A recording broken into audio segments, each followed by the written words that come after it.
Still crying the same tears.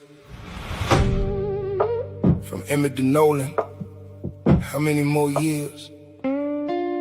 Copper blood in these waters, Most High see us here. Peace be still, but the truth gonna appear. Emmett Till, young boy whistling in the store. White lies turned to lynch and dragged him from the door.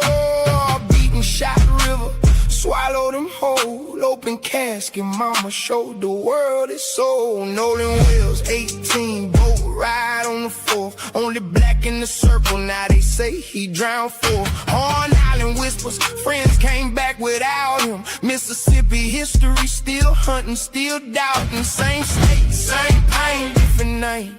Black boy lost in the Delta rain. When will it change? Lord, when will it change? Ancestors screaming, we never left this stage. 1955, Chicago boy down south for the summer breeze. Money, Mississippi, wrong place for a black team to breathe. Brian stole maybe a whistle, maybe just a smile. Jim Crow code broken, now they coming in the night. Wild Roy and Malone snatched him from his uncle's floor. Tortured that baby, fanti round, body in the Tallahatchie roar. Mutilated face, mama said let the world see. Acquitted by all white jury, not guilty, set him free. Sparked the movement, Montgomery rose from the flames. But the Delta dirt still holding black boys' names. Emmett was 14, just a child in his prime, lynched for existing in a twisted mind. Emmett Till, Nolan Wells, Delta shadows ringing bells. Black life cheap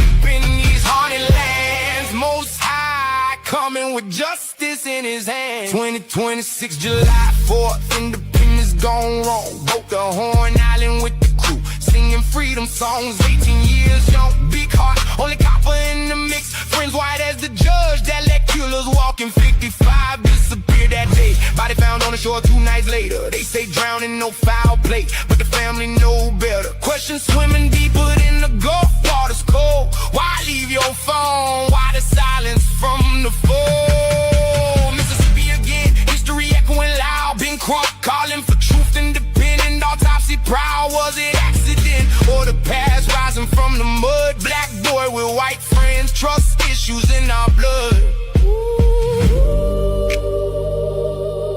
Why the same soil claim my sons? Ancestor never left, we still the chosen one. From Till's open casket to Nolan's unanswered call. In time signs, Leviathan rising, watch the fall. No hate, just black love, we hold each other tight.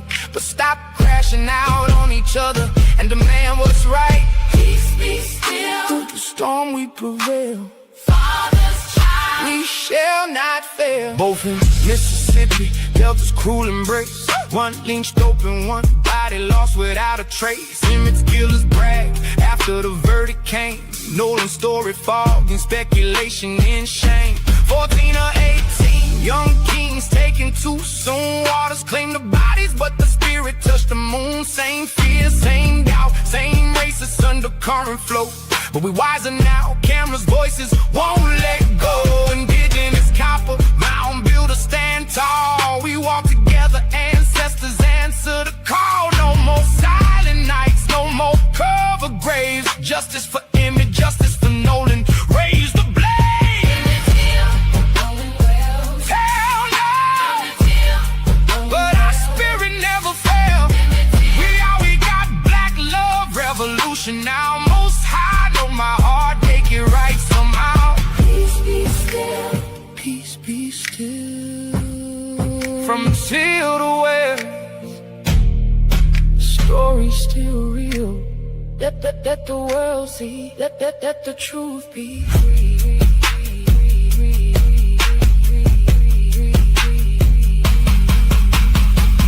Let the world see, let the world see. Let the truth be free. Right. Hello, everyone. Thanks for tuning back in once again to the original Queen Ahmadiyyah Shakur show. I'm your host, Queen Ahmadiyyah Shakur, and this is your morning wake-up call. So as you're coming in, please feel free to go ahead and subscribe to the channel if you haven't done so already. Be sure to click that notification bell and click the word all so you're notified each time the Queen Goddess goes live. All right, let's see who's in here. Greta Lee, Nubian King. All right, Wayno is here. Irma, the lovely T. Let's get into it. Big Chief All-American. All right. Bronze Slant Power God. Okay, let's get into it. Nessie X. All right. Shout out to all my loyal royals and everyone tuned into the Queen. And a big shout out to my moderators because y'all know they be putting in work. Okay, shout out to the lounge. Let's get ready to get it started. The Oh My Goddess is here. Okay. All right, so hey, Chris B, I see you, beloved. Okay, so before we get started, as per usual, let's have a brief word from my sponsor. I see you, Hadassah. All right, I am technology. Okay, so let's have a brief word from my sponsor at 12 Tribes. Here we go. Do not buy 12 Tribes on Earth hair growth oil and hair magic elixir unless you want super healthy, gorgeous hair that grows.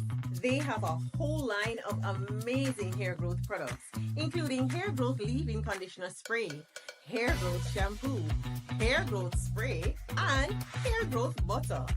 I'm starting to sense a theme here. They include quality natural ingredients. They smell amazing, and you can see the results for yourself. So if you're looking for healthy hair growth for your natural or relaxed hair, try 12 Tribes on Earth today.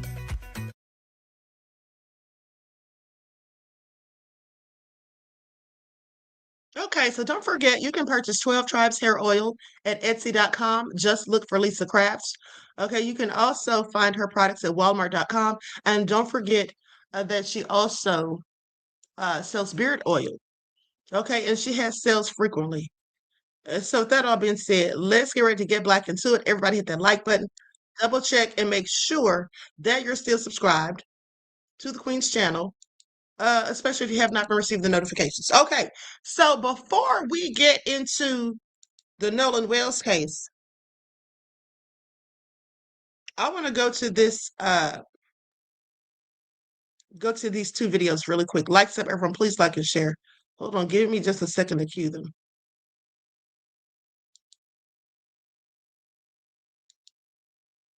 Okay, here we go. One of them appears to be a PSA from the people of Mississippi who are clearly tired and fed up, and the other one is about Jeff Metcalf. Okay, so let's get into it. Such this little boy y'all were trying to portray. How about watermelon felon? How's that one strike?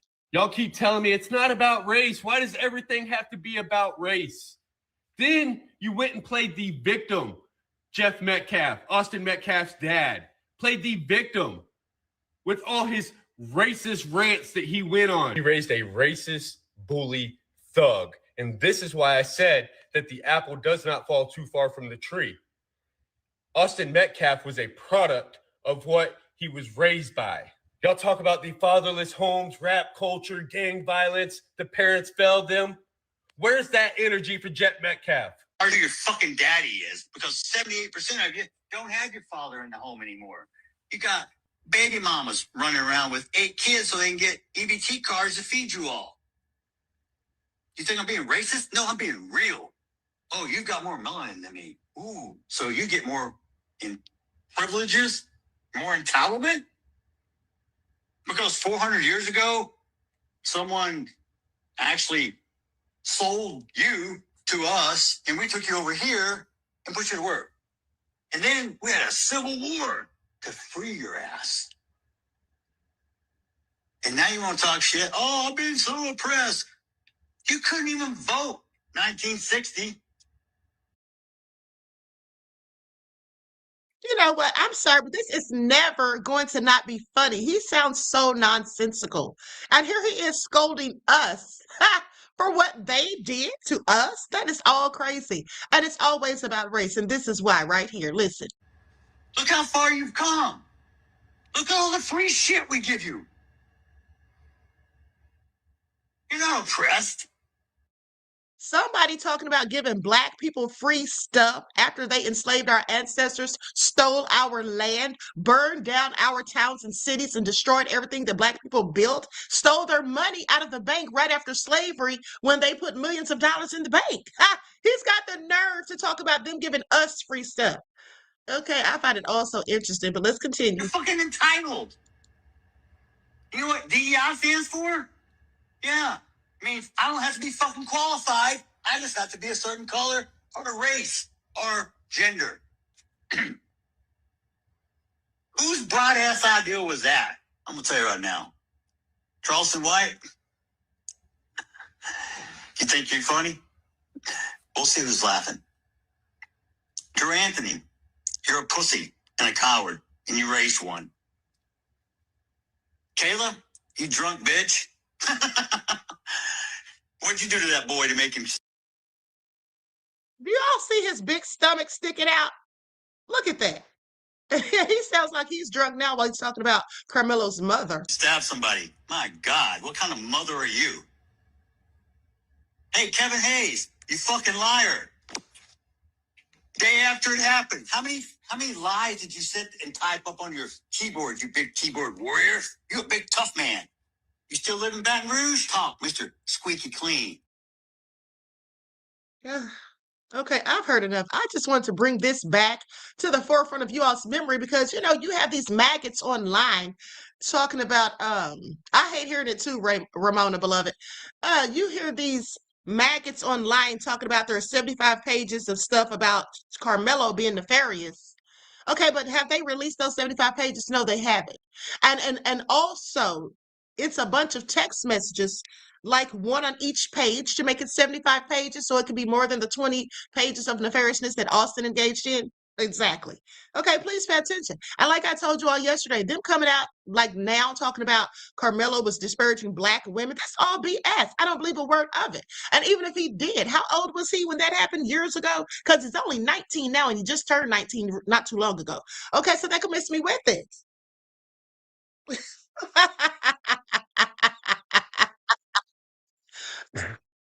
Oh my God. I'm looking at the comments. Y'all are crazy.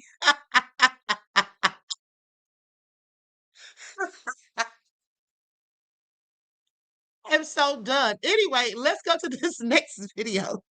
Like, so everyone, please like and share. Y'all are something else.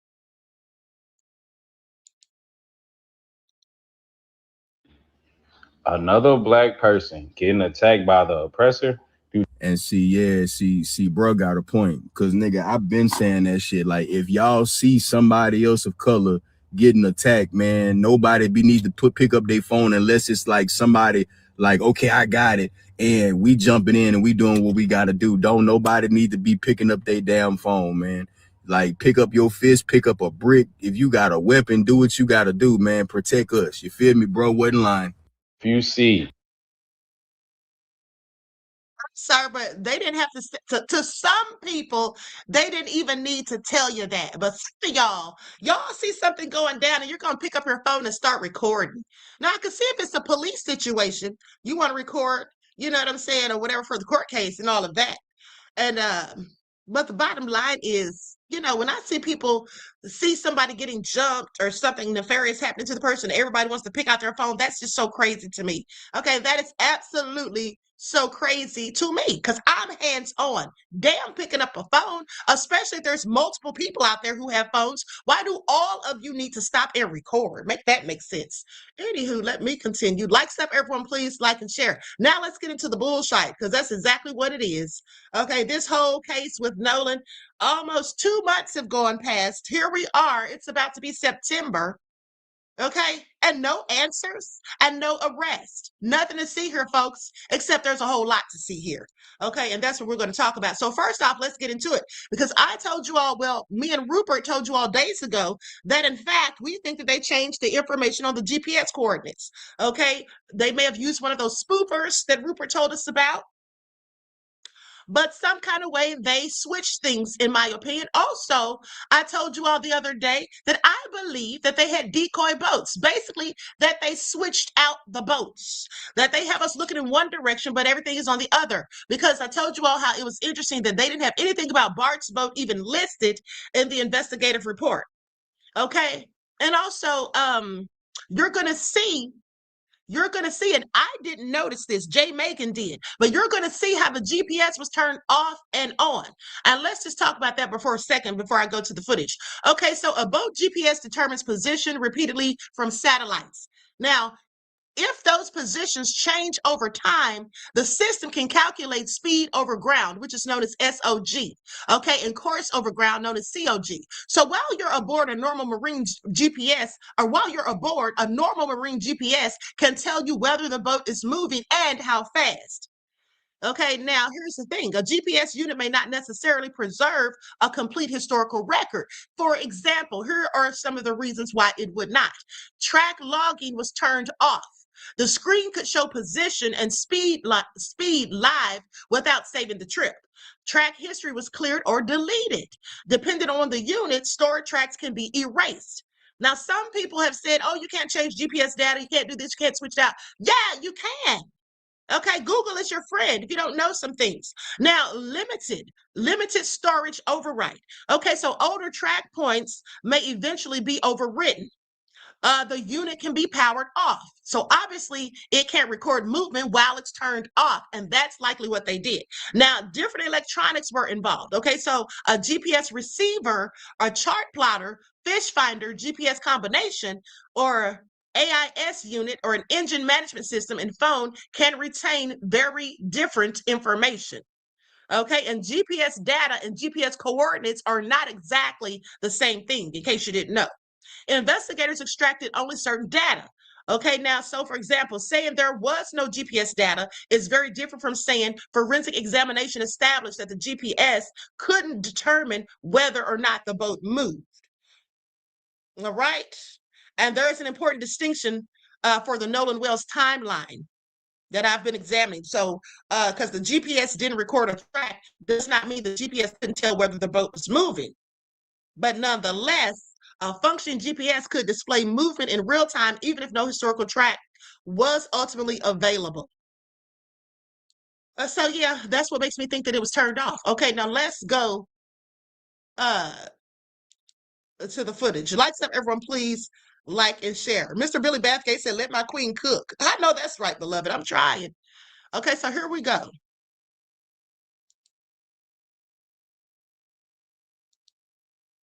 Sam here with a Nolan Xavier Wells update, and here's something interesting I found from an Ed Seward, who appears to be part of the United Cajun Navy search team on the day they found Nolan. He says, day one, we analyzed social media, looked at where we thought the boys were anchored, listened to multiple accounts, and kept working the currents alongside multiple boat owners from the Mississippi Gulf Coast. Several of us were out into the early hours of the morning on July 5th, hoping to find Nolan clinging to a piece of floating debris. And do you want to know something? Not one person said he's black, he's African American, not one mention. What we said was, let's bring this precious boy home to his family. I remember talking that night with local pilot Sean Burdett, who's graciously with the Cajun Navy in Trail, flew his aircraft and burned his own fuel to fly a flight path he and I planned together, based on where we believed Nolan would be by daybreak on the 6th. Still clinging to hope. Not once did race come into it with Sean either. Nolan was one of ours and we were going to find him. I remember that morning, Sean climbing to 1,000 feet to use the Starlink on his aircraft and to tell the Coast Guard to suspend all efforts. Nolan had been found washed up on the North Horn Island. We all said a silent prayer for Nolan, for his family, and for his friends. Again, not once did skin color play a role in our efforts, not one time. Now we see this family turning to voices known nationally for stoking racial division, seeking help with what's being called an injustice. Protests are being scheduled in our quiet, peaceful towns. Meanwhile, our community is being painted on. I get it. Now, here's my thing. Nobody said that what happened to Nolan was based on race. But the way the justice system is covering it up, the reason the family had to get a second autopsy is what makes it about race. And you shouldn't be angry for Ben Crump. He is a civil rights attorney who defends people's rights that have been violated. Without him, we never would have known about Ahmaud Arbery and brought his killers to justice. So if you truly don't have a racist bone in your body and believe that you don't see skin color, which is crazy to me, then you should be all for his family doing what they need to find justice for Nolan Xavier Wells. No justice, no peace. Secret Service Sam out Samson for president of the world. Over what I'm Dr. Let me stop right there for a second and shout out to Sam. He's putting in work. Okay. Everybody that's working on this case and trying to find the truth and answers is doing the Lord's work as far as I'm concerned. Okay. Forget the naysayers. Who are they? All right. Shout out to Marjorie in the chat, Pearly, Bookhorse DC, Wayno, V Maltsby, and the Lounge. Hey, beloved. Okay. So now that all been said, listen, let me get to this before I play the rest of the videos. So another thing I meant to tell you all is GPS coordinates can look precise and still be wrong. So when most people hear the words GPS coordinates, they think the argument is over. Latitude and longitude look specific. They look exact. But if someone gives you a pair of coordinates and says, this is exactly where we were, it can sound like hard, undeniable proof. But there's an important distinction. A set of coordinates is not automatically proof that a particular person, phone, or boat was actually at that location. Okay, please pay attention. Now, anybody can open a map, select a location, drop a pin, and copy the latitude and longitude. Y'all heard that, right? Didn't I tell y'all this weeks ago? But some people say, oh, you can't change it. Yeah, you can.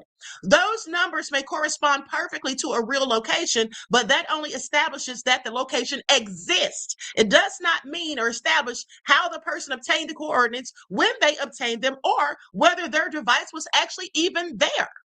So think about it like this. If you send the street address of a hotel in Miami that doesn't prove that does not prove that I'm standing inside the hotel. GPS coordinates can work the exact same way. So for all we know, here's the thing. What some of us are starting to wonder, and I believe I asked you all this last week. I said, was Nolan even on the damn island? Because, there's a couple of psychics who said that they saw something happen to Nolan at a house. Okay? Now there are psychics that have said they saw something happen to Nolan at a house. And if you remember when this all first started, when we were talking about those rituals that the Klan does on the 4th of July, and specifically because it was the 250-year anniversary of the U.S., who knows what they really did. But let me continue. I don't want to start any conspiracy theories. Now, there are several ways location information can be misleading. So a person can simply drop a pin somewhere else and send those coordinates to another person. And that's exactly what I think happened. That's exactly what I think. I think Jerry Atkerson sent them the coordinates. Okay? I think that's exactly what he did. And the lady said, you're on Horn Island. I think that's what he did. And if you notice, he changed the coordinates even when he was reading them aloud to her.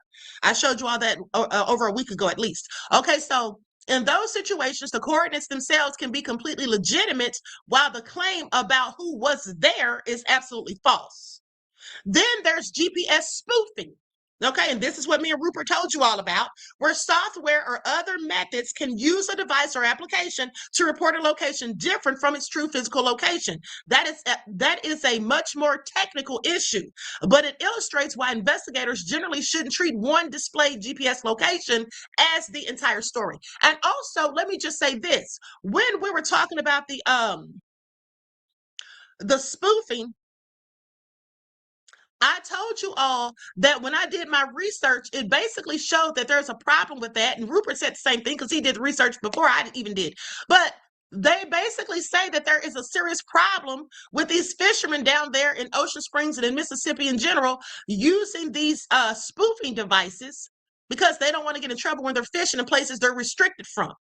Okay, so and this is a problem because, of course, it's illegal. So this is something that is known to be done down there in Ocean Springs.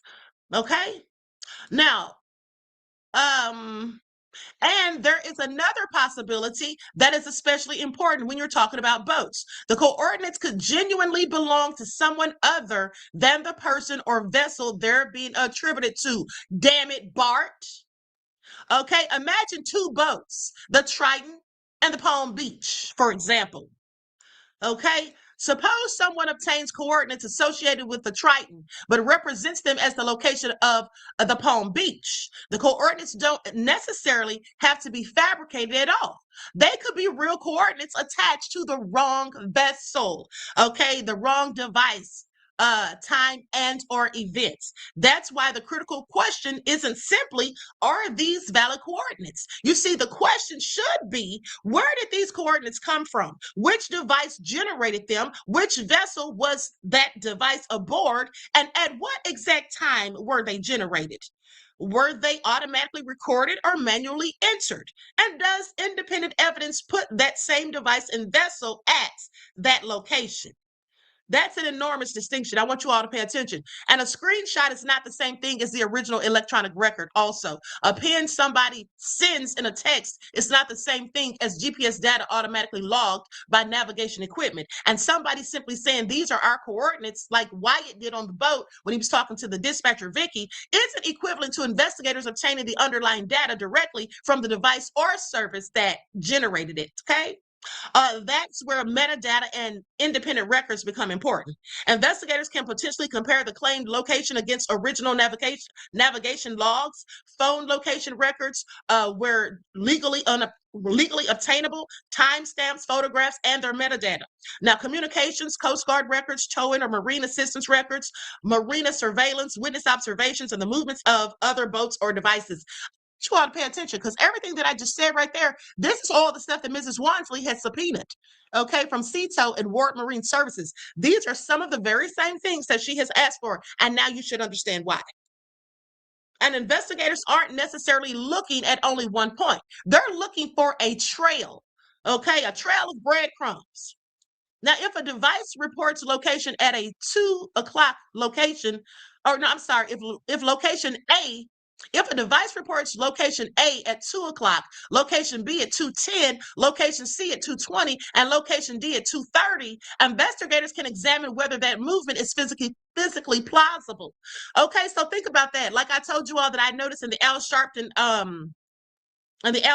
letter with the intent to sue, how the lawyer said that they made the phone call to CETO at 4:48, but the recorded time from the report that we got, the MDMR report, was for 4 o'clock p.m. Okay, and I told you all, instead of all this other BS that we've been focusing on, like, oh, something popping up on the boat and turned out that was all wrong, like we're trying to figure out whether that's Katie or Lady or any of that, I really kind of think that stuff's irrelevant at this point. We should be focusing on the timeline. That's what I told you all. Look at the timeline, not the distractions. Okay, so anyway, how far apart are those points? How fast would the vessel have needed to travel? Does that speed make sense for that particular boat and conditions? Do communications and other records line up with the same timeline? Now, I want you to pay attention to everything I'm telling you at this point, because when I get to Jay Macon's video, some of the things that she's talking about, this should help you to understand it, because she basically thinks that, I believe she thinks they changed the coordinates, and also maybe they switched boats. And I told y'all that like a week ago, okay? Because I think the same exact thing. Now, with that all being said, and she also talks about how fast the vessel was traveling as well. And I talked to you all about that too. Ben Rupert did about 2 weeks ago. I said, how did they go from going like 2.5 miles per hour, then all of a sudden they were going like over 34 miles per hour, if the boat was taking on so much water up to the battery and almost to the transom? And then let's not forget, they said the engine had stalled or something like that as well. Okay, so how did the boat, that's the first thing I asked, how did the boat do all of this maneuvering going from place to place when they were having all of these alleged technical difficulties? Yeah, because they were likely lying, in my opinion. Now, so anyway, Hold on. Okay, does that speed make sense for the particular boat and the conditions? Do communications and other records line up with the timeline, with the same timeline? That is much harder to explain away than one isolated coordinate. So they're not going to be able to explain this stuff away, and that's my whole thing. Now that Mrs. Wansley has subpoenaed the records, they're going to have a whole lot of explaining to do. Okay, it's not going to be so easy as they want us to think, where they say, oh, nothing to see here, folks. We didn't do nothing. Yeah, right. Okay, it's good. We're going to get to the bottom of it one way or other. Okay, so anyway, and Just Jean, thank you for your super chat donation, beloved. I appreciate you. Peace, love, and blessings. Okay, so when somebody presents GPS coordinates in a disputed timeline, which the timeline is absolutely disputed. Okay. And I'm going to there's even videos showing that Trayson, and I didn't really catch this. I was listening to something else that Trayson said in that same interview, but Jay Macon picked up something else. He said his timeline is just off. It's not even making sense. Okay. So when somebody presents GPS coordinates in a disputed timeline, don't automatically think, or don't automatically ask whether the numbers look legitimate. Ask about provenance, the history of those numbers. Who produced them? What produced them? When were they recorded? Were they automatically generated or manually selected? Can the original record be recovered? And most importantly, can an independent source corroborate them? Because there's a huge difference between here are coordinates showing a location and here is authenticated electronic evidence proving this specific device, and therefore potentially this specific vessel was physically at the location at this exact time. That's what Mrs. Wansley is about to find out when she gets those records. Okay. So those are not the same claim. And if GPS coordinates become important evidence in any investigation, and they are right here in this one, the strongest answer usually won't come from the screenshots someone chose to show. Okay? It will come from the underlying digital record and whether the rest of the timeline adds up and agrees with it. So in other words, is the math going to be mathing? Okay, so now let's get back to the videos. Likes up, everyone, please like and share. Ahmadiyyah Shakur. Now, I don't know what's going on with this app, but clearly they don't want us talking about this story, or at least some of us, because I've never gotten so many community guideline strikes ever, okay, on this app. I just keep having to fight cases and appeal and appeal and appeal. But anyway, so I'm not even going to say the name of the person that I'm talking about, but let's get into this, because the attorney, I told you days ago that the attorney for the frenemies basically sent a letter to Al Sharpton with the intent to sue, and said that the call was made when the boat was in distress at 4:48 p.m. Okay, let's get into it. As I told you then when I reported on this, that's not the case. We already know that it's been reported that the call was in fact made at 4 p.m. Also, if he wants to say 4:48, that throws off the entire timeline. So what's he trying to do? Switch out the timeline? Well, that's what it seems like. But now I've caught him in yet another lie. The same attorney. Okay, so please pay attention.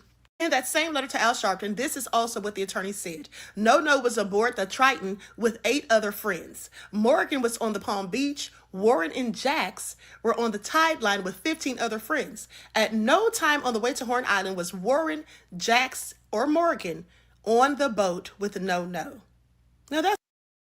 Hold on, I want to ask you all, do you all remember weeks ago that I told you all that I think Nolan may never have even been on the Triton? Y'all remember that? Put a 1 in the chat if you remember that. I told y'all weeks ago, I said, you know what? I said, I get the feeling Nolan may never have even been on the Triton. Okay, but let's continue. That's what the attorney said in the letter. Please pay attention. By DMR, there was 7 boats, 7 DMR boats already out there, DMR and park rangers. We talked to them. We gave them all of our information. They personally asked if any of us were on the boat with him that day. We told them yes. Okay, so there you clearly heard him say yes. They told them yes when they were asked if they had been on the boat with him. Now, here's the thing, though. Trayson said in the Rage Batum Tap Dancing Tatum video that, in fact, when they went out there July the 5th, that morning, that they talked to some of the Rangers and they were told to leave. They were told to leave and that basically they had it under control. Now, why do you think they sent them home, but they didn't send other people home? Because there were other people out there who say they volunteered to go out there and search. Also, Nolan's father was out there and the coach. So why didn't they get sent home? Why would they, the frenemies, why would they get sent home? Well, if you ask me, it's likely because of what Morgan said, that they asked them, were any of you on the boat with him? And they said yes. And so they probably were like, y'all might be shady. And so, yeah, y'all can just go ahead and go. We'll take care of it. Okay, please pay attention. So my thing is, if there is nothing to see her, folks, okay, if it was absolutely an accident and nobody did anything, why are so many people just saying things that aren't true? Why are so many people saying things that are inconsistent? Why are they contradicting each other and as well as themselves? Now, I get it. They went on Rage Batum's show, Tap Dancing Tatum. They went on there to try to proclaim their side of the narrative so that people would view them as being innocent. Now, I'm not saying that they aren't innocent. What I am saying is that everything they're doing makes them look as if they're absolutely not. Okay, please pay attention. Guys, as long as they keep you looking at a Triton and a picture from a day out fishing that wasn't 4th of July, so long as they keep you busy with shit like that, we will never get the freaking answer. God, I wish y'all would listen to me. Now, there you have somebody else saying something about the Triton, okay? Please pay attention. Already shown you guys how these are fake photos. Okay, I've shown you that. I've shown you how this is fake. I've shown you how this is fake. I've shown you how this is fake. I've shown you this is fake, and I don't know who it is or why. And the biggest one of all, maybe, is how fake this one is. On that picture right there, let me tell y'all something. Hold on, let me pull it up. On that picture, they even said Warren's shoes look like they were on the wrong feet. Hold on, let me pull it up real quick so you can get a bigger picture of it. So look, and then they're stepping on each other's feet, just like she said. She's the one that I showed you all her video yesterday. Okay, so I mean, like all this crazy stuff, it's so obvious. Look at the background of the picture. It is just all so ridiculous. Okay, I mean, why are you faking stuff if there's nothing to see her, folks? Make it all make sense. So I keep showing you that everything they're showing you is fake. But as long as these big creators just keep you focused on the fake shit, you're not going to pay attention to where we need to look. And if you guys don't help me start spreading that word, I'm going to get real pissed off about it. Let me tell you all something too. That lady really gets no recognition because her channel is smaller on TikTok. But I promise you, she finds some of the same information Jay Macon does. And in fact, I've seen a couple of her videos where she actually corrects things that Jay Macon made mistakes on. So they're both good is what I've said. Warren's car was, and he says at Jax's house. She says, where is that? Can you send me the address from where you guys launched? He says, yes, ma'am. She said, when was the last time you guys saw him? 3 p.m. Now, this is not a picture. Now, let me just say this. I showed you all this because this was absolutely, Mel says she's on point. Absolutely. Now, listen, I showed you all this right here, these text messages in the letter to Al Sharpton. But what I didn't notice is because I was focused on the wording in the text messages. But she obviously was paying more attention to the pictures because come to find out, he didn't even send Mrs. Worsley what she wanted. She said she wanted Jax's address because they were at Jax's house. But he didn't send her Jax's address. Here's what he sent her. Of Jax's residence. He sent her the actual location of the boat launch, not from Jax's house where they all supposedly left that morning. Why would he send her a picture of where they put the boat in the water instead of Jax's house that she's literally specifically asking for? Then he sends her the pin of the house next door to Jax's house. Okay, so you've given the wrong address twice now, and then Warren texts her this. We launched the boats yesterday evening and left from here this morning. Because wait a fucking minute, y'all. I actually stayed with Nolan that night at my buddy's house, and I woke up at my buddy's house, and we went to McDonald's, got food. Nolan was not with me, and let me stop right there. Y'all heard that? Because I pointed this out to you all like a month ago. He said, I got up that morning, he didn't say me, he said we went to McDonald's.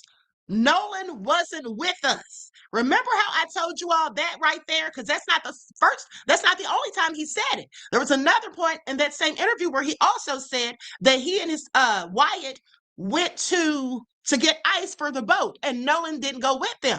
And I told you all, I said, it seems to me like they didn't really like Nolan like that. Like they were treating him like a third or fifth wheel, because why in the hell would y'all all spend the night together, multiple people in the house, y'all get up and go to breakfast and you don't take Nolan with you? Was he not hungry? Did he not want to have something to eat before he went to Horn Island? Maybe he wasn't hungry, but then even when you went to get the ice, y'all didn't ask him to go. He didn't go. He didn't want to go with you. He just wanted to sit there at the house. Like, I find that all interesting, but let's continue. I went and got breakfast. I had my buddy's boat hooked up to my truck. And, well, first I ran to my house, then I went to McDonald's and came back. And the boat was already hooked up to my truck. My buddy, Wyatt, and I went, and with my buddies, and we went, filled the top of the boat off, loaded it down with ice, and just got everything ready. Then Wyatt went and put his smaller boat in the water, which is the Palm Beach. He's an 18-foot Palm Beach. And I drove the boat from 4 boat launch to my buddy's grandparents' house. No wonder he was stuttering all over that story. It was a fucking lie. Because you trying to tell me that the day of all of this, he didn't remember when they put the boats in? He had a whole story about McDonald's and getting the ice and everything. But this means that they put all of those boats in the water the night before, and then everybody came over and had a sleepover party with 10, 15 people. Let's face it, it was probably just a regular party. Now, I know you've thought it, I've thought it. A lot of us aren't even sure that Nolan ended up at Horn Island at all, which would explain all of the weird Photoshoppy pictures that we're talking about. Now, if it wasn't for Javon and the coach, I know all of us would be like, did something happen the night before all of this? Because why lie? Why lie about what time you put the boats in the water? Now, I'm going to say this. I just thought about something. The reason we do know for a fact, I would have to say that Nolan did go to Horn Island, is because his mother said that the coach told her that he saw Nolan there. It was sometime, did she say the time? I don't know why, but I'm thinking it was sometime after 3. But nonetheless, the coach told her that he saw Nolan there and that Nolan was fine. Because remember, where they kept trying to imply that he was so drunk he couldn't walk, or he was talking slow or moving slow or something. Well, she said the coach told her that he saw him there. So he definitely was at the island. But they just told so many lies that people just don't know what to think in some cases. Now she's going to address the 4:48 timestamp that I pointed out. After the 20-minute call with the Coast Guard, he then calls Christine back for about a minute. Then at 12:25, Warren gets a phone call from somebody from the Coast Guard that lasts only 2 minutes. So a whole hour has gone in between these calls. Now, mind you, listen to Trayston's side of this story, because there's a bit of a time discrepancy on Trayston's end. I didn't wake up again until a little after 11 o'clock. And that was my brother coming in the room being like, hey, Warren's trying to get a hold of you. You need to answer the phone. They look for Nolan. And I'm half awake, and I pick up the phone. And by this time, nobody had came to the house to grab anything. And Warren gets on the phone, and he's just like, hey, man, he's like, hey, have you talked to Nolan? Anything else? I was like, no, I haven't talked to him, man. He was with that girl last Monday. And he was like, okay. He was like, man, we can't get hold of him. We don't know where he's at. I was like, man, it's Nolan. He's probably just out somewhere with that girl. Like, get hold of the girl, you probably find Nolan. It's no big deal. And he was like, all right. He was like, but we're starting to freak out. We're getting on the phone with Coast Guard. I was like, okay. And at that time, he'd already talked to his mom, Nolan's mom. And he was getting on the phone with Coast Guard. And I need to be specific about this. I did not call Warren's phone. I called another one of our buddies' phone, and it was on speakerphone. They were all together. I was talking on my other buddy's phone, talking to Warren. He was dialing Coast Guard because he hung up the phone and was like, hey, this is bye. So Trayston says he gets the phone call a little after 11. Trayston's all like, oh, I don't know where she is. Even though he's friends with Katie. Like, he keeps calling her that girl, but they were friends. Katie and his sister ran in the same friend group. Mind you, he said that he had already talked to Christine at that point, but Warren told Christine that nobody could find Katie. So they didn't actually talk to Trayston or anybody else about this Katie girl before telling the mom that they couldn't find her. Then you'll notice in that story, he said that they were on the phone with the Coast Guard, and then he was like, oh, they're calling, I gotta go, hanging up. But we now know that that second call, that I've gotta go, they're calling, happened at 12:30. So none of Trayston's story there is making sense. According to the very, very, very first MDR report, dispatch sent a call from Christine to Lieutenant Patrick Carone advising the dispatch of a caller reporting a missing male. So if Warren had called the Coast Guard by that point, spoke to them for 20 minutes, Why didn't they reach out to MDMR? Let's not forget that the original statement from the Coast Guard was that they did not receive word of Wells' disappearance until 12/26, when the Jackson County Sheriff's Department reached out for assistance. And they later had to correct this to around 11 p.m., but they maintained that no formal assistance was requested at that time. Because it sounds to me like the Coast Guard wasn't actually notified until after Christine had talked to the Jackson County Sheriff's Department, to which then they called Warren to get more information. But that call only lasted 2 minutes. Then we find out about 30 minutes later, Christine and Warren talk again on the phone at 1 a.m. exactly. Now that is extremely significant because guess what is happening at 1 a.m.? They come back to my house at around 1 o'clock in the morning. Oh, so you mean the same time Christine is on the phone with Warren? Now, mind you, he is trying to claim that that is when they came back to his house, that they had already been there, that they got the phone, and they went to Wyatt's house, and all that stuff happened. Wyatt called 911. But now we know for sure that that is not true, because Jax and his brother didn't call 911 until almost 3 a.m. And this is See, this is what I'm talking about, people. This is why you have to pay attention to the timeline, because they're switching it. They're they're changing things around. Okay, putting out a whole different timeline, and the lawyer's doing the same thing when he put in that 448. Confirmed by Christine's text to Warren saying that Nolan's dad is at the house to pick up the key. So it seems pretty obvious that Jax is confusing the two times, and the first time they showed up was at 1 a.m. They found out where Wyatt's boat was, they went to that house, Wyatt called 911 on them there, and then they came back, just his father, at about 2:30, an hour and a half later. Which lines up with the Jackson County Sheriff's Office talking to the friends who were on the boat with Nolan that day and reporting back at 1:38. And yet Odom says here that based on the information provided, they don't think Nolan's in any trouble. They don't need Coast Guard. They don't need to search for him. He's probably just chilling at some chick's house. They even say here that Warren agreed to talk to a deputy or investigator, but for some reason talk to them on another friend's phone. Something tells me they more or less had the attitude of, it's just our friend's mom being a little overprotective. I'm sure he's fine. Oh my God, I was going to talk about something else, but I think I just figured something out in real time. I'll save that for another video because I was going over the GPS again, right? Now we all know that something has been fishy with these GPS coordinates for a while. Especially considering that the GPS doesn't seem to stop moving for a very long time, going at a constant slowish speed for 2.5 miles. At no point do they ever mention the stopping, the calling the CTO, all of that stuff.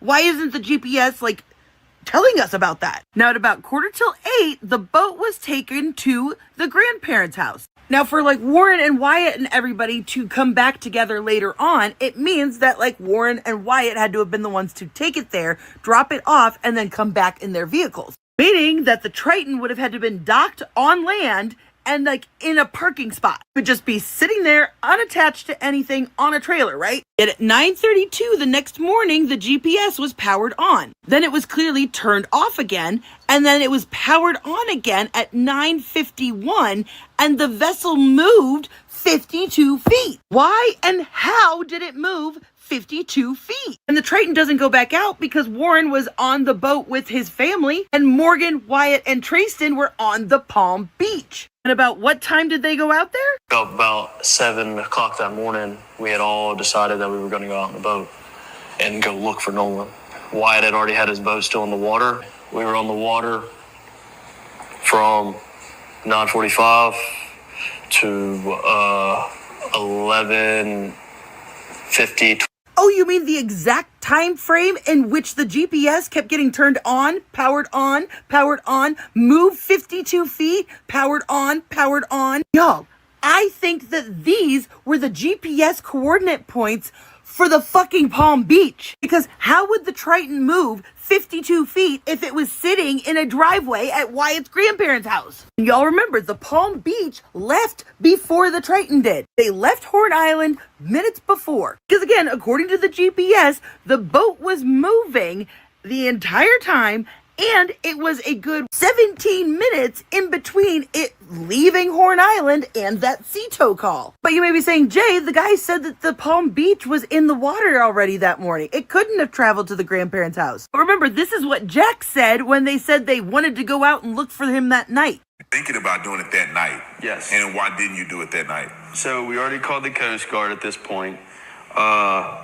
We didn't have access to a boat that was already in the water, ready to go, other than one that I'm just not allowed to use at all. And I was still this close to taking it out. So where was the Palm Beach? He was not allowed to use it, but you don't think that if he told his parents or whomever owned the boat that their friend was missing and they think that he may possibly still be out there or maybe even in the water and they've called the Coast Guard and they're so upset that they would not have allowed them to use the damn boat? Of course they would have. This is all BS. Okay, this is all BS. And here's the thing. Think about how they went to that party supposedly at Ava's house.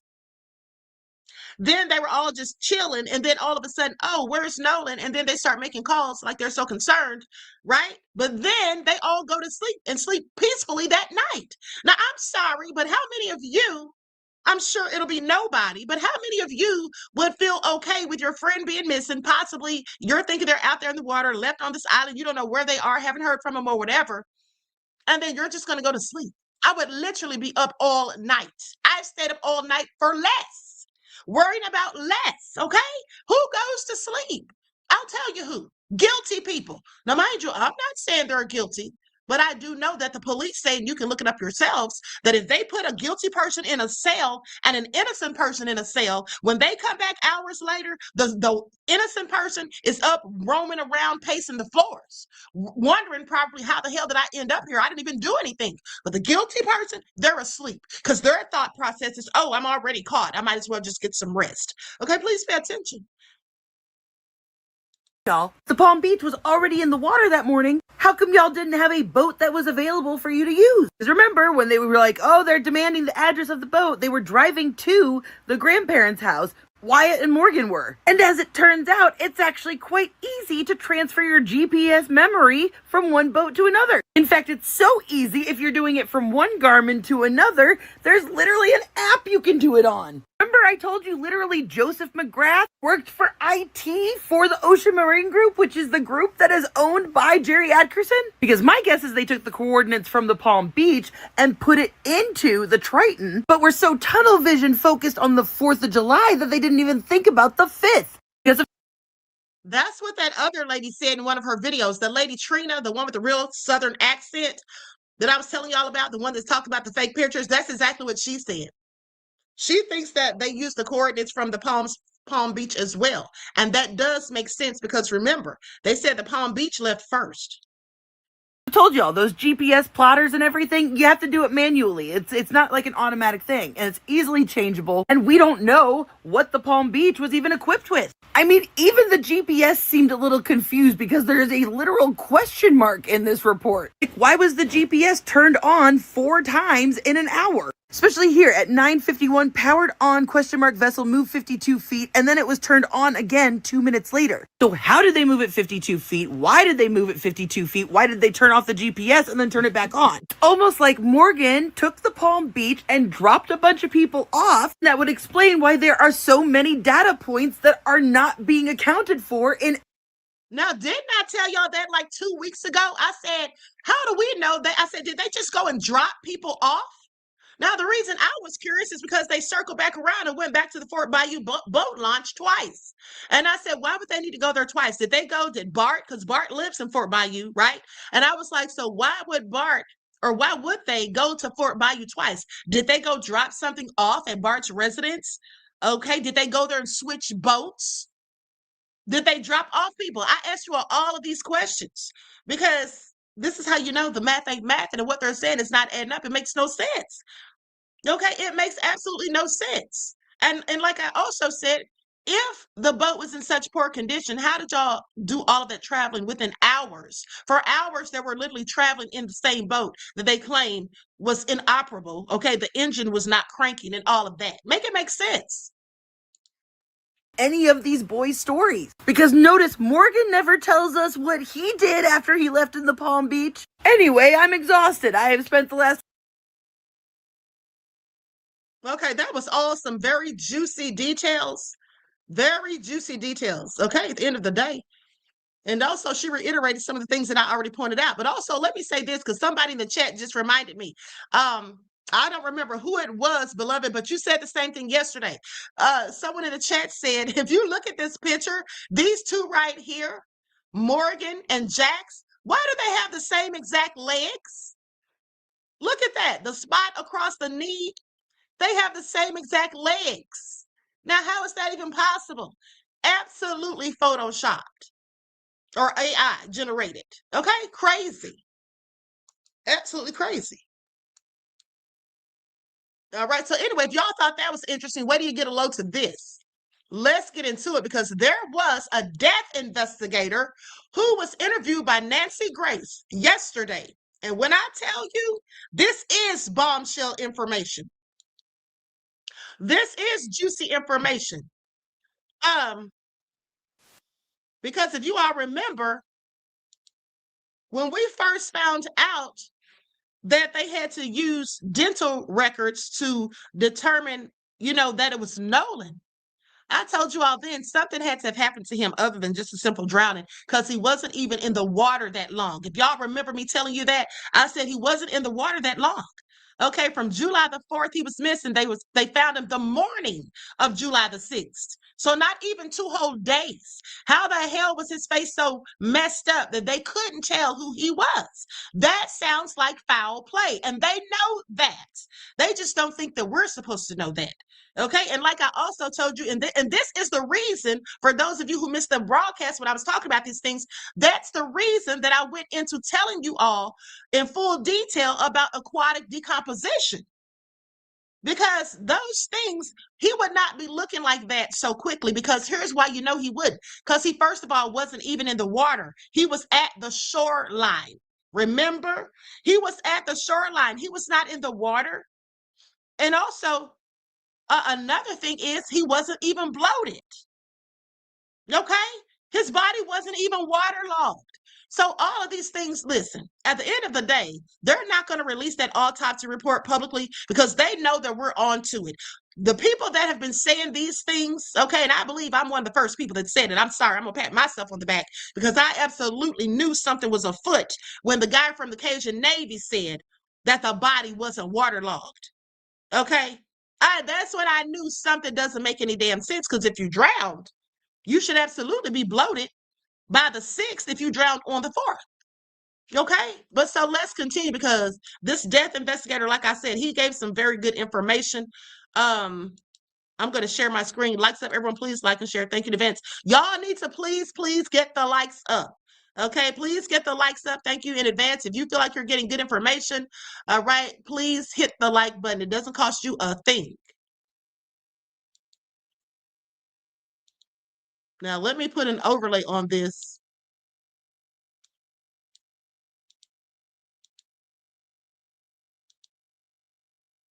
Or if she wants to get in a boat and go back out to Horn Island, we're there. This from all of the bodies that you have helped recover. Guys, joining me is Josh Gill. He's our special guest tonight with the United Cajun Navy. He's the incident commander, and he was in on the search for Nolan from the beginning, and he went to the coroner's office along with the family, along with the mother and the father. So when the sheriff was, I guess, formally delivering this to her, a lot of people, when they hear it on the phone, they don't want to believe it. I didn't when it happened to me. I thought, did I get that wrong? So he comes up and tells her to her face, and there's no way to mistake what he's saying. He's right there in front of her. How did Miss Christine respond? Just as any parent would respond. Tears, shocked, disbelief, I think are some good words. But again, I don't want to take away from the compassion and the professionalism of the sheriff's department at that point. And there were more people coming up, right? And at that point, the sheriff had conversation with the mother again, and the family, and just explain the process on what was going to happen next as far as where Nolan was going, and then moving from there. But I do want to add that, during these conversations, I reiterated to the mother and, Mr. Elmore that Nolan will be treated with the utmost dignity and respect through the process. I wanted to explain that because that's something that parents always need to hear. Family members that their loved one will be treated with dignity and respect. So you guys, Except for the fact that Nolan wasn't treated with the dignity nor respect. That's why no one's been arrested and there's nothing been given, like no real good evidence or information has been put out since 2 months ago, almost 2 months ago. And another thing is, let's not forget those two nurses. Now, we don't know if they were lying or not, but I don't think they were lying when they said that someone in transport told them Nolan's body was transported upside down. Okay, that's very disrespectful. Let's continue. make it to the coroner's office. What happens when you get to the coroner's office and Nolan's body is already there? Correct. So we go to the coroner's office, we sit down. The coroner, he comes in, I mean, rather quickly, 10, 15 seconds once the table was filled with all the people, family members, friends, myself. What table? Were you in a conference room? Yes, ma'am. Yes, ma'am. A conference Oh room gosh, table. you know, at the medical examiners or coroners, everything is so sterile. And everyone I've ever been to. So this was like an office conference room. You walked right in the door and there it was. Didn't really have that feeling of a coroner's office, if that's fair to say. More like a business office conference room. He walks in, very polite gentleman, very professional, well-spoken, soft-spoken as well. And, basically said that, they found a body and from initial appearance, he identified him as Nolan. He did want to take a DNA swab or get a DNA sample from the family just for, further confirmation and for, I guess, record keeping, whatever it was. But then he also, she asked about the condition and he went into, there were no immediate signs of foul play. Okay. To me, again, my opinion in hearing this is, no signs of blunt force trauma, or any, I don't know what the word I'm looking for is, any, signs of foul play. But we would consider that. Well, I guess they hadn't seen that big red mark on the back of his occipital yet. Now, I want you all to pay attention to how Nancy Grace keeps on saying something about that big red mark on the back of his occipital. You know why she keeps bringing that up? Because she knows damn well that 9 times out of 10, that means there absolutely was foul play. Okay? That's why she keeps bringing it up. But they want to keep acting like, oh, it was probably just from the way his body was laid and this, that, and the third. No, please sit down some damn where. Okay? That looks like blunt force trauma. Okay? That's what that looks like, in my opinion. But they want to gloss over it. Okay? That's why she keeps bringing it up. And also notice that some of even the experts that she's had on the show, some of them even have acted like, oh, there's nothing to see here, folks. Remember the cocky guy, the older guy who was very arrogant with her, very flippant, basically? Yeah, because he was trying to defend those boys. He doesn't even know them, I'll bet you. But he was definitely trying to defend them. Okay? That's what he was trying to do. And he was just acting like, oh, that could have been, he was making 1,000 excuses, in other words. But let's continue. Underneath the skin. And I take it at this juncture, Josh, his throat had not been dissected to look for potential subcutaneous bruising. So Sure. You're telling me that from a cursory look at Nolan Wells's body, there was no sign of foul play, such as a stab wound or a bullet wound or bruises, deep gouges on the head. That, in my experience, having tried so many homicide cases, I cannot count them, is what you get from a cursory look at a body. Would you agree? So correct. I'm not All he has to do is say yes or damn no, because a cursory look is just like a glance. If you look at something, you don't spend enough time or get detail or whatever, you just glance at something. That's what she's asking him. Now he's going to go into an explanation, I think. Not a medical examiner nor a coroner. I have gathered information and heard multiple people speak on that, especially about the red spot, right? Well, quote unquote. That is not what she asked him. Are y'all paying attention? That is so not what she asked him. What she asked him was a simple yes or no question. Okay? Just a simple yes or no question. Is that what you would get? That there was no signs of blunt force trauma or foul play from a cursory look? It's either a damn yes or no. Why is he sitting up here telling us about what other people have said and all of that? And he's not a coroner. We know you're not a coroner. You work for the Cajun Navy. Sit down somewhere.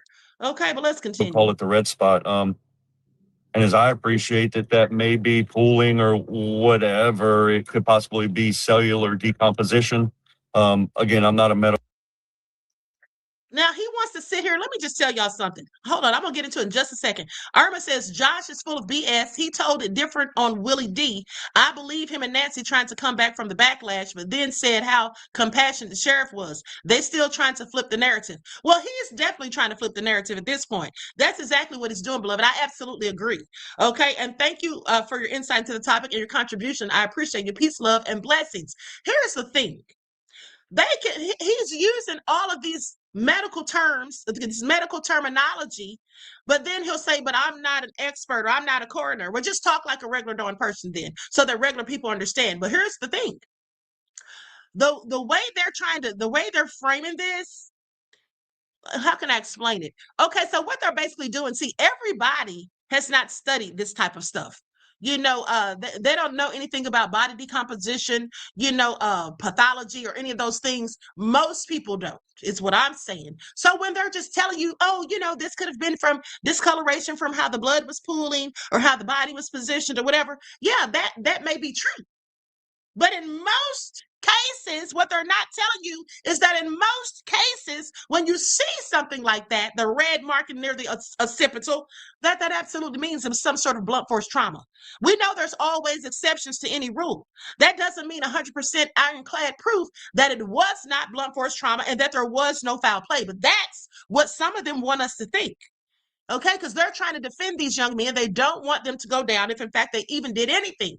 Okay, so I just want you all to know that. Now, Nancy Grace knows better because, yes, she has tried so many homicide cases. I'm pretty sure she's done over 100 cases, all right, as a prosecutor.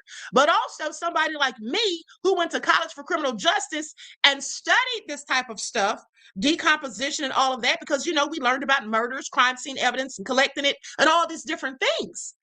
Okay, or someone who went to school for medicine, who studied medicine or whatever. Of course, they would know these things, but the average person may not. They usually would not, and that's why they think they can just tell you whatever and make you feel like, oh, nothing to see here, folks. Okay, so please pay attention. Examiner or a coroner, but I do know what the coroner said at that immediate, that first meeting with him. Let's get back to what happened in that conference room. So you're there, the mom's there, the dad's there, the coroner comes in, very calm, very soft-spoken, and tells Miss Christine that he believes it's Nolan based on physical appearance and description. Is that correct? Yes. Yes, ma'am. What was her reaction?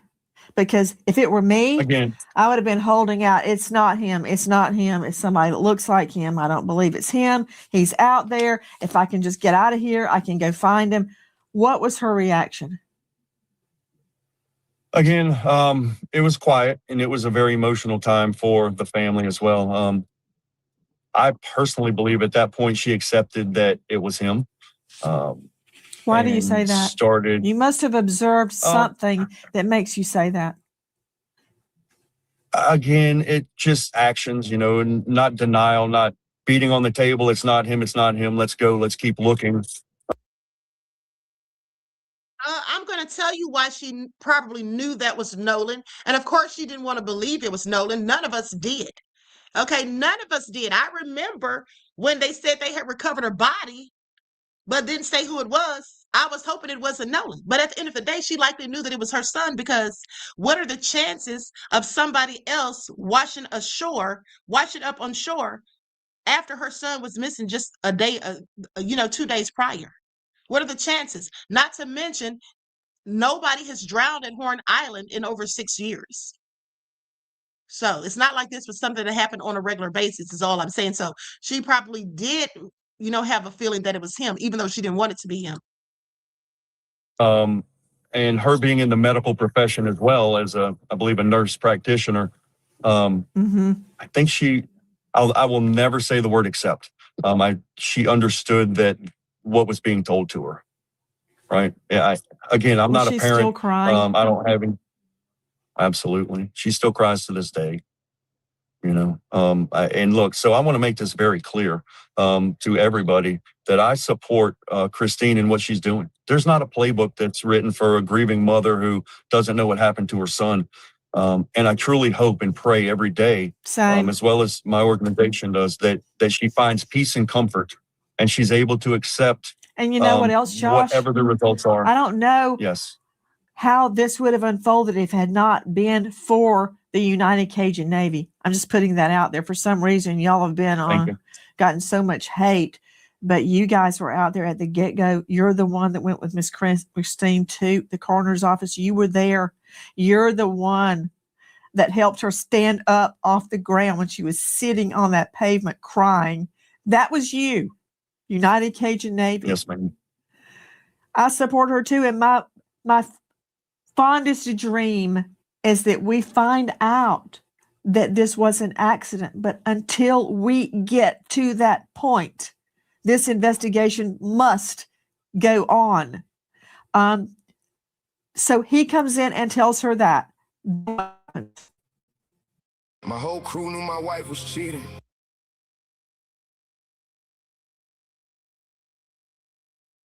So there were some questions, right? He asked the family if there was anything they needed to know. And I asked a question. And the question I asked was, can you please explain the process on where Nolan's going to go, what's going to happen from there? And he did. He explained that he would be going to the crime lab, I believe it was, on what was going on for further autopsy. Again, and I'm paraphrasing this. And we all understood it. We understood that what was going to happen, where it was going, and what would happen from there. Again, and I have to say this and reiterate this, that the family was in shock. I mean, it's horrible news to receive. I can't imagine it. I'm an empath, and I still can't possibly imagine how it feels to receive that information that your son is no longer, here or with the family, no matter what the outcome is. Here's the issue, though, is that we have to be prepared to accept and understand what's told to us as far as results of, the grand jury or whatever it is. I want to make sure that people understand the prayers for peace and comfort are there daily for this family, as well as the nation, because this is a hard time for the nation and Ocean Springs in particular. What happened then? You asked about the procedure. Let me make sure I understand this. The coroner identified Nolan based on description, because I've seen a photo, which we have not shown, of Nolan's body where it washed up. Well, I say washed up. That's really a term of art. I don't know that he washed up. I don't know how his body got right there, because it seems to me it was half in the sand and half in the water, right? So I don't know how it got. Yeah, and that's another thing that's a huge red flag, according to the death investigator. The death investigator hasn't spoken yet, but when he does, that's where the bombshell information comes in, because Nolan was not even fully in the water. Make it make sense. Okay? Make it make sense. Placed there clearly, in my opinion. There. That said, he made this ID based on the description given to him of Nolan, but wasn't the actual ID made from dental records? So I don't know. I don't know what the actual ID was made from, if it was from dental records or if it was a DNA swab. He did discuss collecting DNA with the mother before we left. I did not Were you witness there that. when I the did not DNA was see. collected? I was not. I don't know how they caught it, how they got it. But it was a discussion. But again, the coroner was confident, and his confidence level was high that was Nolan. And I think that's what Miss Christine wanted to do, or wanted to understand. And the reason being, I think that there's that professional courtesy of, understanding he's the coroner. She is a nurse practitioner, and he wouldn't tell her those things if it was not in his heart. Attention homeowners, Nancy Grace here.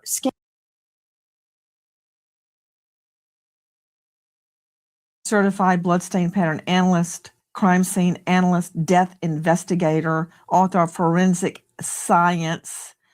Jeff, why did they have to use dental records to identify Nolan Wells's body? Nancy, usually dental records are used when other forms of identification cannot be utilized. So the first thing that we always try to do is to visually identify somebody. And if you have family there or friends or an ID, something to reference to visually identify the person, then that is the first step. So just getting a general idea of who they are. Then you want to move to a scientific form of identification. And that is something based on a scientific discipline. So there is proof that it is the person when it goes to court, or additional questions are asked later. Your first form of scientific identification is fingerprints. That's always going to be the easiest and fastest. And if he had an ID or driver's license, then there should be a fingerprint on file to be able to identify this person rather quickly. However, in this case, if he had been deceased for a day or two before he was found, then forms of scientific identification like fingerprints or even like a visual identification may not necessarily be available. So in those scenarios, then you move to alternate forms of identification like dental records. So that you would have to get the person's dental records from when they're alive to compare them against dental records taken when they're deceased at the autopsy. The last form of identification that's used, which is the most expensive and most time consuming, would be DNA. However, if you're going to take this case to court and it's going to be tried like a homicide, then you would probably want to use a form of identification like DNA, because it's much more solid. You can verify with percentages how likely it is that the person is who you believe they are. So that's why dental records were most likely used in this case versus something simple and fast like fingerprints or visual identification. Judge Gentry can be found at evidenceoverassumption.com. Jeff, my takeaway from what you just said is they could not make a visual identification and they could not use fingerprints. You said those were the first two choices, then dental, then DNA. Why would they not be able to make a visual ID? I'm assuming because he was outside and in the elements for a day or so. It's hot, it's July, it's very warm weather. However, in most cases where I have seen drownings where the person is underwater for a period of time, their body is pretty well preserved. Unless we're talking about like multiple days, weeks that this person is underwater, usually the water is cooler temperature. And if that person is face down in the water or completely submerged, their body is pretty well preserved until they surface. Usually a body after a couple of days surfaces. So I'm really surprised that he was on the shore. I've never personally investigated a drowning case where a person just ends up on the shore, especially if there's not a strong current or waves. Usually in bodies of water, the person will stay in pretty much the location where they go underwater. Now, did you all hear that? He said out of all of these investigations he's done of drownings, he's never investigated one where the supposed drowned person washed up on the shore. Okay, think about that. They usually come up right where they entered the water. In that vicinity is what he is saying. Now, you know what? When you think about the fact that the GPS coordinates that they gave were in proximity to where Nolan's body was recovered, that's very interesting. Okay, I think that was the universe exposing them for filth. Okay, I think that was Nolan speaking from the grave. Because what are the chances that we would find that all out, even if it happened? Okay, please pay attention. If it's witnessed, they don't usually move around much after they have submerged or gone underwater. So to me, it's very concerning that he was on the shore, or that his body surfaced that quickly. But that's what I am guessing is why they couldn't do an immediate visual identification with the family or even fingerprints. So I would really like to know more about the condition of the body. That's what I am assessing as a death investigator when I respond to a scene. So there should be a death investigation report from a death investigator who has experience looking at bodies and has experience examining these type of things, to show exactly what his condition was when he was found. And if the body is decomposed more than what you would normally expect in a drowning case, that should be a big red flag. That's something that you definitely need to look into further. Okay, he said that is a big red flag. I want y'all to pay attention. But Sheriff Ledbetter said there was no evidence of foul play as far as he was concerned. But that's a huge red flag. Okay, please pay attention. Saying, let me follow up on what you just said. You find it odd that he was quasi on the shore. You also stated that location where the body is found is typically where they went under. You also said that the body must have been too decomposed to make a facial ID. I did not hear an explanation as to why fingerprint ID was impossible. Fingerprint identification would be impossible if the hands were dried out to an extent where they can't be fingerprinted.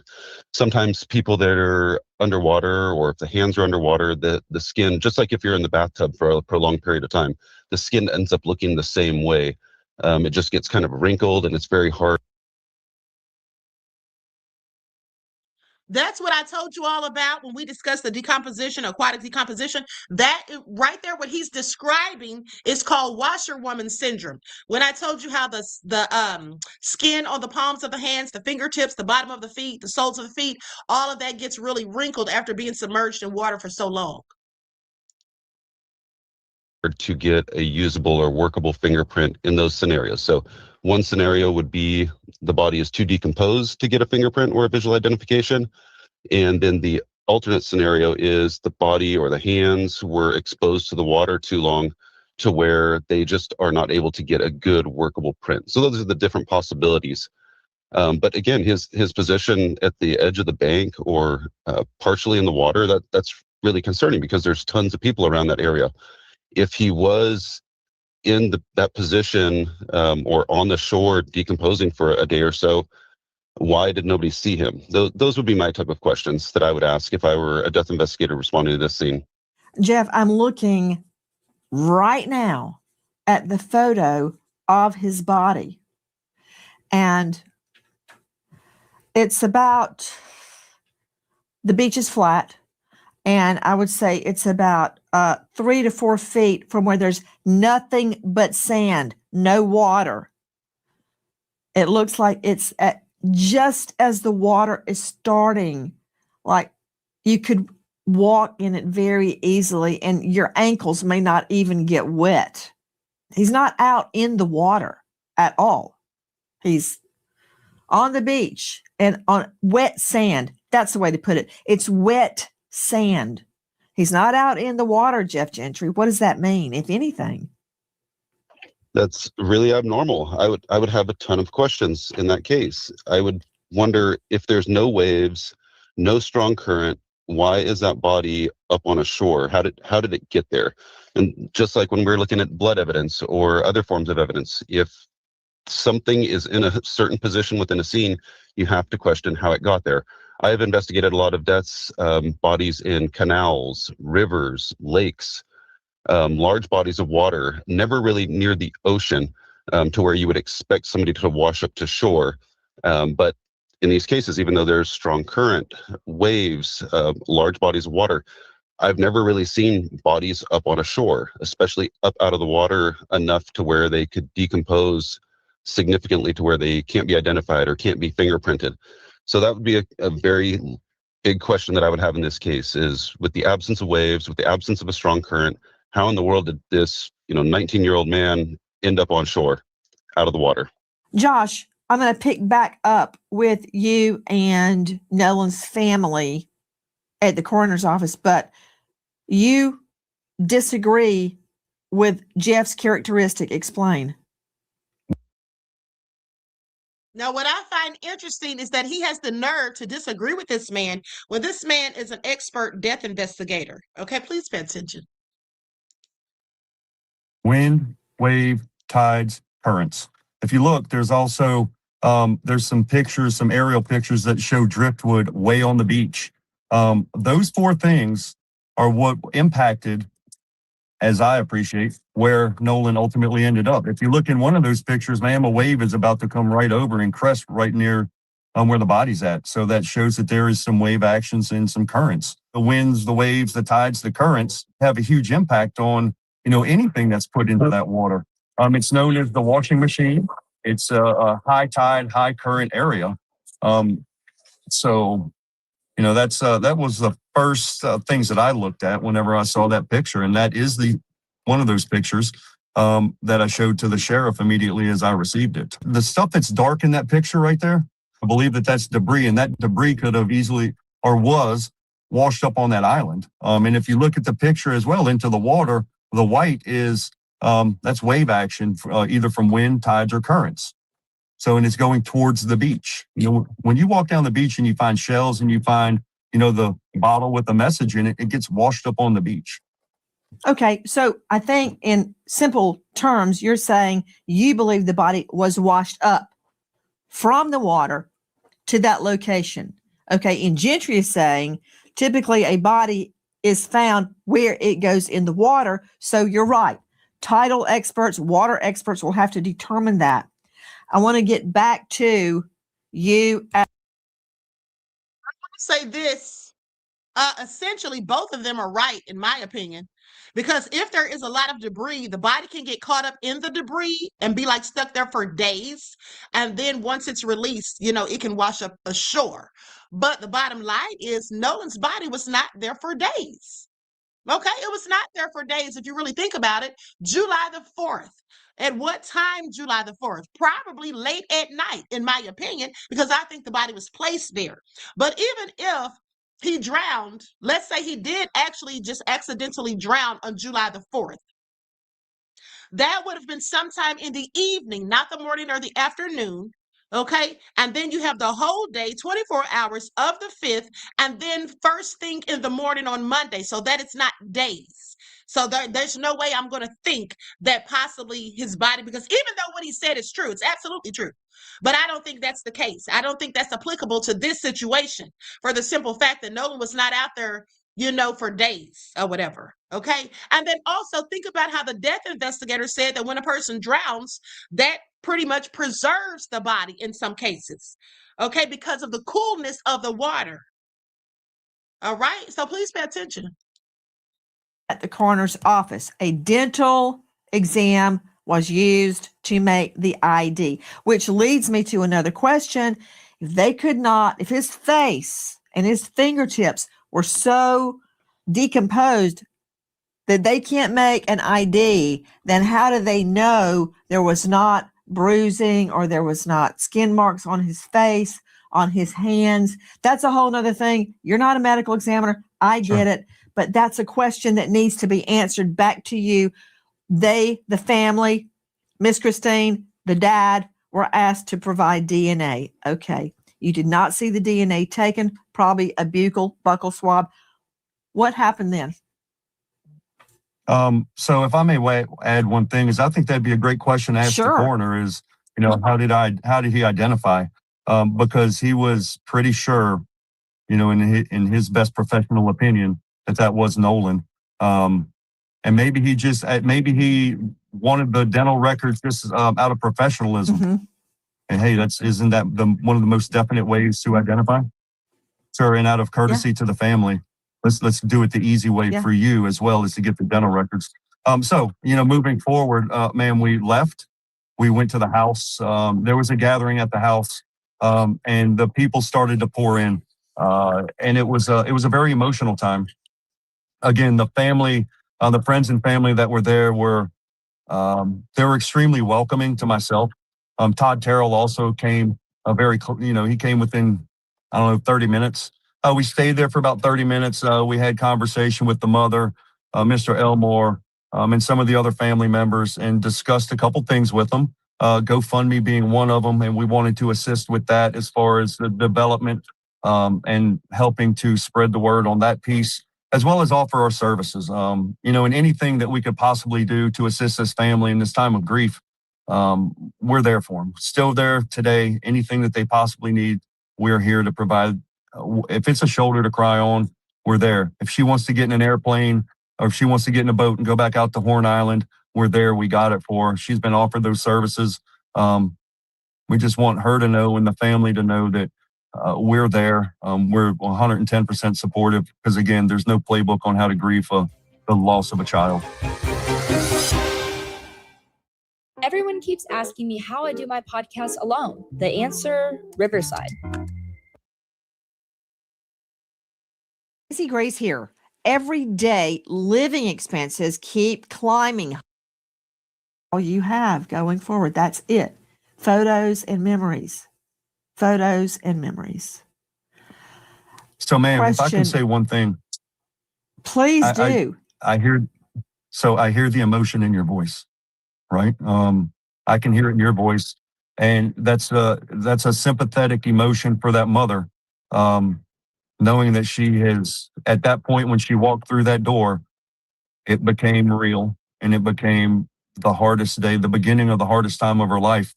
Again, I pray every day for the peace and comfort. But ma'am, seeing that coming from you and understanding the emotion behind it and what this lady's going through and what this family's going through and what the community's going through, it's very important. It's important to know that there's a lot of people that are extremely upset and they lost a community member who was loved and cherished. So, it's a tough time for everybody. Josh, did you speak with Nolan's mother again after that day? Yes, ma'am. Yes, ma'am. We've had numerous conversations. So we had conversation about a forensic pathologist, a secondary forensic pathologist. She wanted one. I gave her a recommendation that I got from somebody. She also discussed an attorney. She sent those messages as well. But the majority of our conversations, man, to be honest with you, were I'd send something to her, keep your chin up and your chest out and just know that you've got a lot of people that love and support you. I wanted to give her words of encouragement because I know how important that is to a family, but also let her know that if there's any questions that she has that I could possibly take some of that weight off of her shoulders or off of her family's shoulders to help assist, that I'll do it for her. And we're here for her. Did she have questions? It's not really because she got an attorney rather quickly, which is fine, whatever, that's on them. Again, the conversation turned into, very cordial. Thank you. Thanks for the prayers. Now, we did have a conversation at one point, ma'am, about another young man that I was looking for, Jadarius Manyweather, and I brought her up to speed on that case. And she said, and she told me explicitly, please give the prayers, our prayers to the family of Jadarius, which that was very important as well, because as a grieving mother, she wanted to express her concern and her prayers to another family who lost a young child. Joining us tonight, special guest, Cajun Navy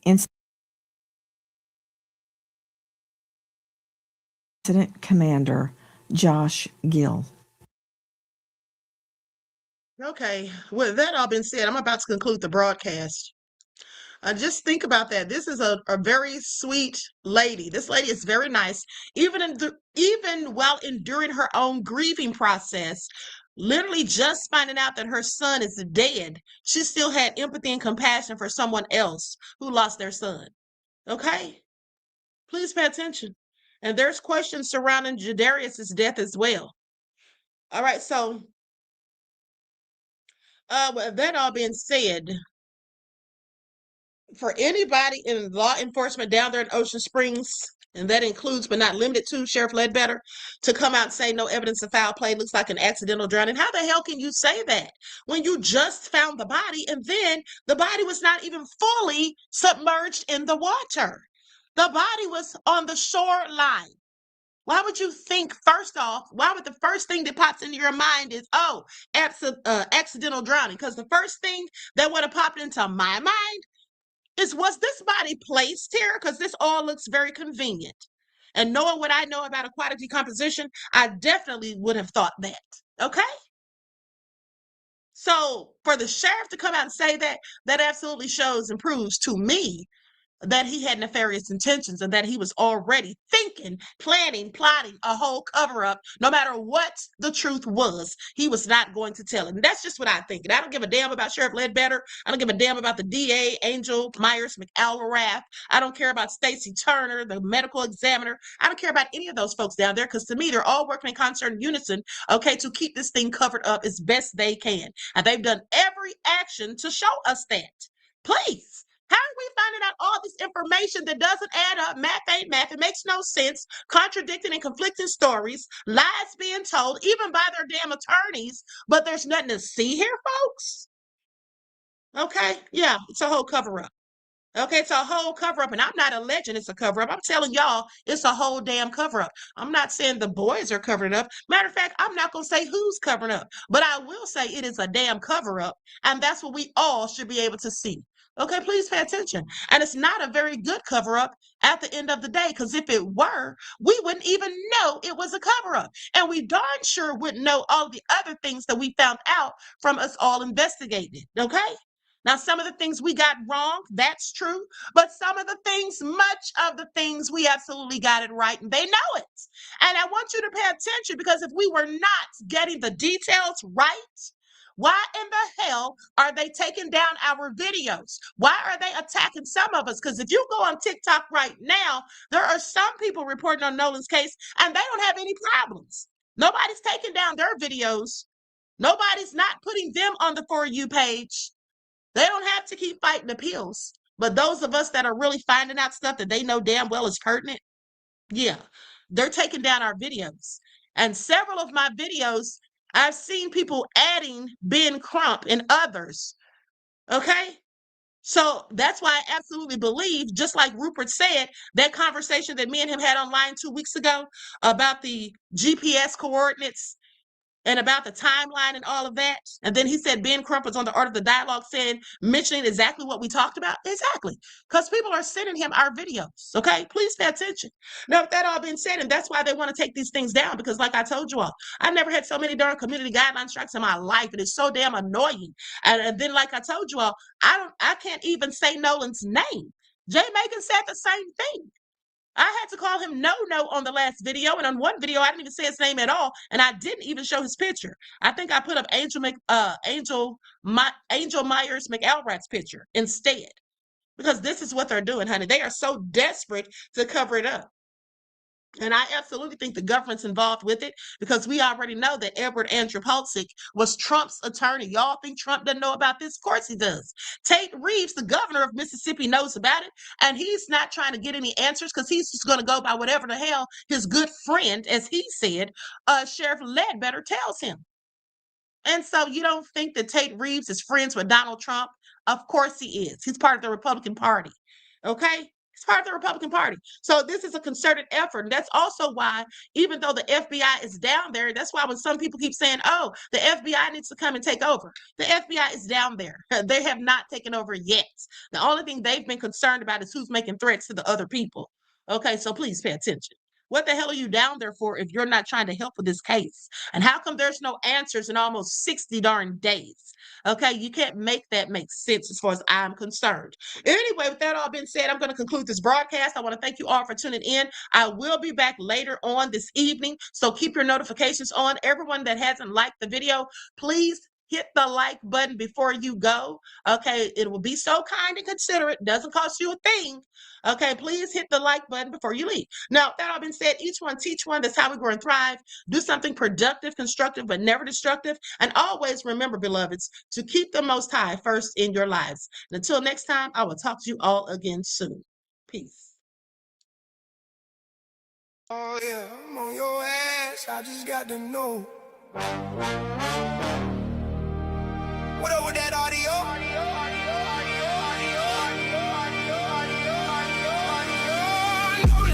Well, we not gonna stop. No, no, we won't go. I'm hugging your parents in spirit. Yeah. We on this case and we demand answers. Oh, they expose.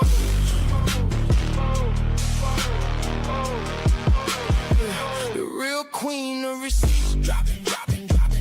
Oh, and we got your back. Somebody gon' talk. Hell yeah, the ancestors walking. I'm so serious. Queen on the case. Oh, they asking full-blown panic now. They trying to shut us down, close our mouth. But I just won't. Damn that. Well, we not gon' stop. No, no. I'm hugging your parents in spirit. Yeah. We on this case and we demand answers. Oh, they expose.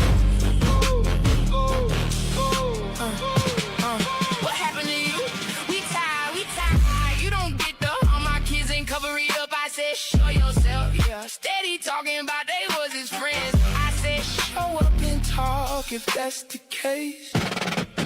Hold on, Nolan, it's coming to the light.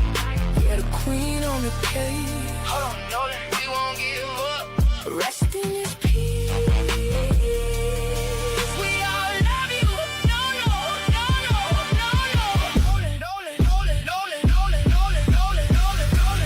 Well, we not gonna stop.